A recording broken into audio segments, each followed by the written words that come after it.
Base sa datos ng MMDA o ng Metropolitan Manila Development Authority, 17 ang namatay sa mahigit 1,000 mga aksidente sa bisikleta noong taong 2014.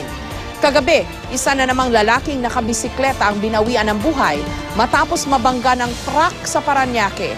Panawagan ng ilang grupo, panahon na para magkaroon ng maayos na sistema ng road sharing sa pagitan ng mga sasakyan at mga bisikleta.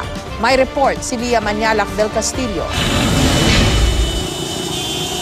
Hindi na sinikatan ng araw ang isang lalaking sakay ng bisikleta matapos mabunggo ng 14-wheeler truck sa Parañaque City pasado alas 7 kagabi. Kwento ng saksi, nakastop na ang traffic light sa northbound lane ng Ross Boulevard pero tumawid pa rin ang truck. Dahilan upang tumilapan ng biktima at halos makaladkad ng truck.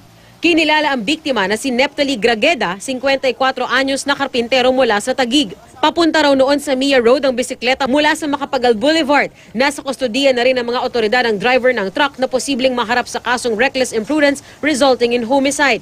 Sa pagsisimula ng taon, ilang bike riders na ang naaksidente. Sa datos ng Metropolitan Manila Development Authority o MMDA, humigit kumulang 1,500 aksidente sa bisikleta ang naitala noong 2014. 17 rito ang namatay. Nitong Enero, isang siklistang babae sa Marikina City ang namatay matapos araruhin ng truck. Ganito rin ang sinapit ng isang siklistang lalaki matapos masagi ng isang bus sa Pasig City. Maging ang GMA anchor at host na si Howie Severino nasugatan sa paa matapos banggain ng jeep sa Aurora Boulevard, Quezon City. Ang paulit-ulit na paliwanag ng mga nakabangga, hindi nila nakita ang mga nagbibisikleta. Patuloy naman ang panawagan ng grupong bayanihan sa daan na magkaroon ng maayos na sistema sa lansangan nang sa gayon ay maiwasan ang mga aksidente.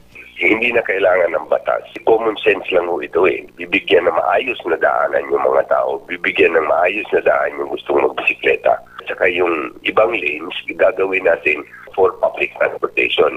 Lia Manialac del Castillo, GMA News.